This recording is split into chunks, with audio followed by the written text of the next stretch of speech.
What's up, everybody? This is Cole from Codeland, and this is my second vinyl video. Before I get started, I want to apologize to Piss Boiler and all the Piss Boiler fans out there. Last video, I said they were from Australia.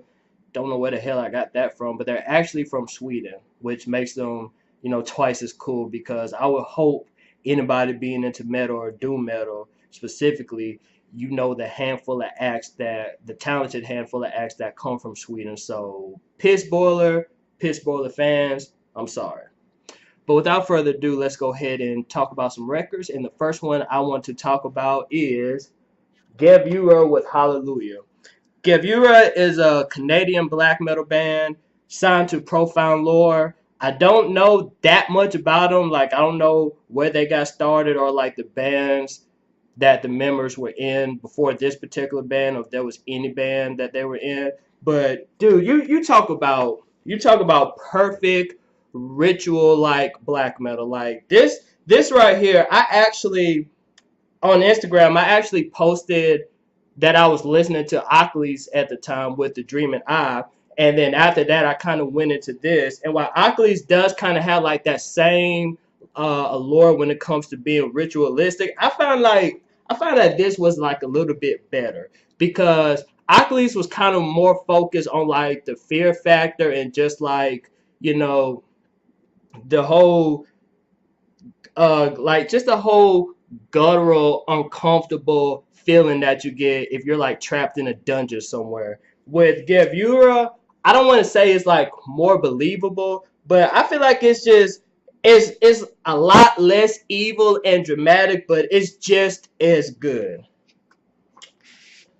Let me showcase what I have here. The records are on black, so I won't really bother showing those. Only thing I don't like about this, as much shit as you get with this record, it's a single pocket. It's not a gatefold. That's kind of underwhelming, but still good. Just over there. So within this record, I got a very cool poster. I might hang this up on the wall. I might not. When it comes to getting stuff like this within the records, I kind of like to let them stay in the record just to show as an extra piece with what I got. Also got this cool little booklet with like lyrics, of course, and other little satanic symbols and stuff here and there, some artwork. I'm going to be honest with y'all. Like, I don't have a specific favorite spot or like favorite song on this album because it's a total press play album. And what I mean by press play album is just something that you run with and you vibe with from start to finish. Like I can't listen to one, two, or just a few songs from this. I have to have a full listening session with this album. Like I said, I don't have a specific favorite part in this. I mean, from this album, but I do want to talk about this phrase right here because this is the one that stuck out to me the most when I was listening to this album. Though the dead do not talk, they speak of the tongue, for it is within silence that thy true word may be heard. Like once I heard that and just when that music kicked in, it was such a fucking awesome ride. And even to the end, the outro, which the outro, it can also serve as like a crucial part of the album since it's the ending idea of the album. This just goes to show you like these guys, they stay true to their art form the whole way. There's nothing cheesiness or just nothing that's like kind of off with this record, and I really dig it. So yeah, Gavura, Hallelujah. Also, back when I was on Twitter, I was talking about this album with a guy named Emilio.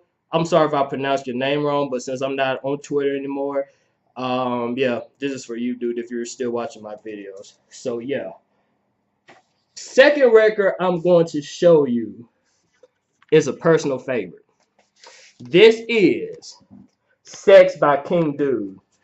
So when I first checked out King Dude, I checked them out when I first started listening to Chelsea Wolfe because they done music together. I don't know if they had like a whole album together or like a whole EP.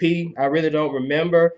But I remember being like not really on board with his music. Like his singing style didn't really please me, and his music was like the actual music was all right, but it just his vocals kind of like threw everything off. Not saying he was bad or he can't sing. It's just that at the time I wasn't feeling it.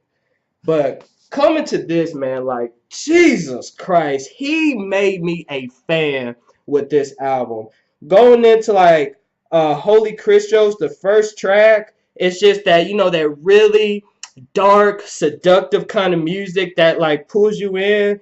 And who taught you how to love? Like the whole story of him running to like a young girl that wants to be a movie star, and just spending that night with her and just wondering like who taught you how to act the way you do or think the way that you do, being so young, or I assume she's young. But yeah, man, it's just a really perfect album. It's like so many genres he crossed with this, like from post punk to a little bit of blues to even some grunge. It's just I like that he does. It's not like a one direction album, or it's not like a single track minded album. It's totally a whole lot of room for experimentation. Let's see. I Want to Die at 69. Well, that was a cool one. Our Love with Kelly on. Sex Dungeon in USA. When I listen to the song, I don't know why, but I can't help but to think of Disorder by Joy Division, the first song off of Unknown Pleasures. Like they don't really sound similar, but I guess like the guitar tones on both of those songs, they kind of sound a little similar. So yeah, just thought I'd kind of throw that in there. Swedish Boys, which kind of sounds a little like Sex Dungeon USA, still a cool song.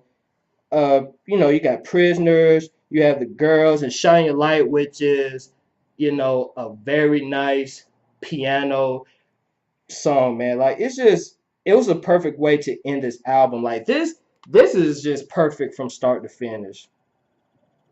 I didn't really expect this to be like a top favorite of mine because, like I said, I wasn't that keen on his vocals. But yeah, King Dude sold me on this.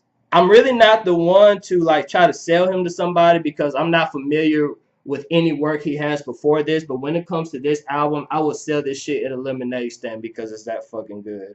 So yeah, King Dude, I believe he's from Seattle, Washington.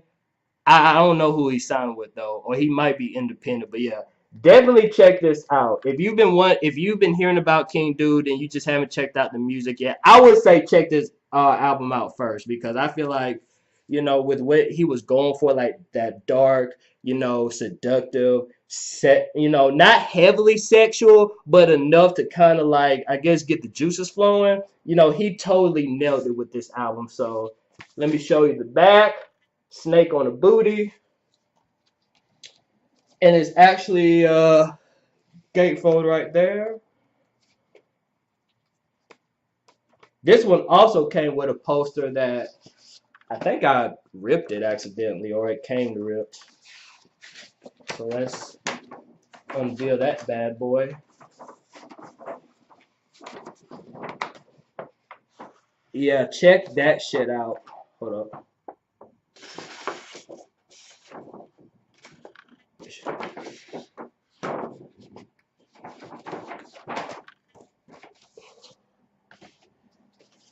And the record is not black. It's actually a little color pattern scheme going on here if I can pull it out. So yeah, kind of like this. That's side A, and this is side B. Kind of like a smushed Oreo cookie theme going on here. But anyways, yeah, King Dude, Sex. I wouldn't even mind classifying this under like a favorite R&B album. Not that it has that kind of sound to it, but just for as like the subject matter, it does the job. All right, and last record I'm going to show you is Sade with Lovers Rock. If you know me, I mean, outside of being a Prince fanatic, I'm also a Sade obsessed. So Sade is the not only just the individual, it was a band too, but we're just gonna keep it at both. This was really got me into music as a young kid. When I first heard Sade on the radio, I just knew like music was a cool thing. It was gonna mean a lot to me. Plus, my dad played her music like religiously, and I do too. But yeah, man, Love is Rock. I believe this album came out in early 2000. If not 2000, then like maybe 2001, because it has By Your Side. And that, yeah, I think that came out like early 2000. If it didn't, sorry, but I don't think this was like late 90s. If it is, it's 99, whatever. But yeah, By Your Side, the big mainstream hit, the song about being there for, your lover or your partner or whoever you fucking with. Let's see, Flow, cool song. King of Sorrow, like that is such a heavy song. Not heavy as in metal. This is R&B, just in case you didn't know. But just just just like carrying so much sorrow and burden. Even the line with DJs playing the same song, I've had so much to do. Well, I have so much to do. I have to carry on. I kind of took that as a metaphor, as in, nothing is really changing where I'm at with my life. It's the same shit that keeps happening. There's like no progression anywhere. So I think it's just time for me to let whatever situation I'm in or whatever other situation that whoever's listening to this is in, like, it's just best to just let it die and leave it and start somewhere else, which, we've all had to do that once or twice in our life. But going back into this record, man, somebody already broke my heart. It kind of seems like it's a follow up to the predecessor song, King of Sorrow, to where she is kind of out of that situation. But now she comes across a man who could be a potential love interest, and he kind of wants to like open himself up more to him. I mean, to her, but he wants the same thing in return. And she's like, don't take this the wrong way, dude, but you know, as the song says, somebody already broke my heart, and I don't want to take that gamble again. Like, I'm still kind of vulnerable from the last heartbreak, and I just can't go through that roller coaster of emotions again. Uh, let's see, Immigrant, which is the last half of the album, but the side B on this record is also another good song, man. Like, just that line, um, where she says the guy that she's saying about, he didn't know what it meant to be black until they gave him his change, but they didn't want to touch his hand. Not only is that related, super related, like in my life, being a cashier at a little pharmacy or whatever, but it just goes to show you how, from when you have to move from your like native lands into like this new place, to where they might not accept you based upon your background, your ethnicity, or just pretty much who you are. And kind of powering through those hard times of racial inequalities and racial injustice and just bullshit in general, man. So that was another cool song. And Lovers Rock, the self-titled track, man, if this song doesn't put you on a cloud, I don't know what will, because it's just, the beat is nice, her flowing over it, like her flowing over those kind of beats, it just puts you somewhere to where you would think about, like, not just your relationships, but that exciting time when you're about to fall in love with somebody, or that exciting time where y'all are kind of like easing in within each other, and like this person is giving you a high, whether you're in a relationship or you're single. So yeah, this record is on black, so I won't bother pulling this out. But yeah, this is another favorite, Sade, Lovers Rock. Well, all right, y'all, that's all the records I'm going to showcase today. Thank you for watching my YouTube videos. Shit, if you like it, like it. If you're not subscribed to my channel and you want to see more content from me, well, if you're not, you're gonna see more content from me anyway. But definitely subscribe to my channel, and let's talk more about music, whether than just become some type of popularity outlet within whatever music community that you're in, because it's too much of that. Like, it's not enough actual engaging and talking about this music that we're into. And I don't care if you're into metal, punk, pop, rock, hip hop, like, just let's really stay connected through this art that we've been blessed with. All right. So yeah, Cole from Coldland, I'm out of here. Peace.